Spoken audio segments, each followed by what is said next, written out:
Do'stlar, hammaga assalomu alaykum. Internetda shov-shuv bo'lib ketgan Rahmon aka bilan meni o'rtamda bo'layotgan gap-so'zlar. O'shanga men qisqacharoq tushuntirib berib o'tib ketaman. Ko'pchilik o'ylaydi, menga Rahmon aka mashina podarka qildi deb. Meni mashinamni hech kim menga mashina podarka qilmagan. Mashina meni o'zim nomimga 3 yilga 8 million 800 mingdan kreditga chiqqan. Men endi shuni xalqimizga yetkazib qo'ymoqchiman.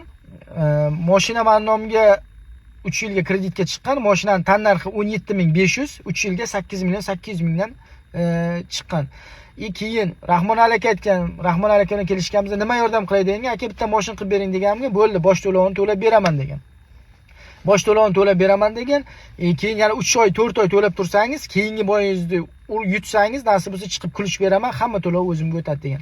Men xursand bo'lganman, bo'ldi aka, gap bo'lishi mumkin emas deganman. Keyin shunday bo'ldi, boyimizga bir 15 kun qolganga saperligim tram bo'lib qoldi. Menga zaminaga saperlik chiqmadi, bizlarda boyimiz atmen bo'lib ketdi. Keyin Rahmon aka aytdi, bizlar bunga kelishmovdik-ku, boyingiz bo'lish kerak edi dedi. Aka, menda ayb yo'q. Liga просто menga oddiy bola bermaydi. Men nastoящий boyesman, piarchi emasman. Nastoящий boyesman, menga nastoящий chempionlikka da'vogar bo'lib kelgan boyeslarni beradi dedim. Keyin men aytdim, aka dedim, nasib bo'lsa Toshkentda Xumor arenada 21-sentyabrda boy bo'ladi, shunda chiroyli boy qilib beraman dedi. Yesli dedi, Toshkent 21-sentyabrda Xumor arenada bo'lsa dedi, kelishuvimiz o'zgaradi, 150 million to'lab beraman dedi. Boy yutsangiz dedi. Bo'ldi dedim, bir nasib bo'lsa, ha mayli, harna dedim, shu 150 million to'lab bersa ham, mashina 308 million menga juda katta pulda u. Men oilam hech kim ishlamaydi to'g'risi. Hech qanaqa oylikli ishga ishlamaydi. Men aytdim 150 million Rahmon aka to'lab bersam, inshaalloh bir dastoyni boy ko'rsataman deb turdim. Keyin boyga bir oy vaqt qoldi. Menga boy qilib beraman degan akalarim, "Davay, sen trenirovkangni bos. Boy bo'ladi 100% dedi. Men trenirovkani O'zbekistonda bosdim, oxirgi 20 kun qolganga qarz-parz qildimda, meni zalim Peterda bo'lgani uchun men Peterga zalimga keldim. Keyin bir hafta qolyapti, saperning yo'q, men telefon qilyapman, men tayyorman, saperni beringlar, meni mashinam, kreditim kutib turibdi. Men daji Allohi, men boyga bezganlar chiqishga rozi bo'lganman. Agar yolg'on bo'lsa, men ko'pchilik biladi, mana shu organizatorlar, Oktagon ligalar, boy organizator qilayotgan odamlar biladi.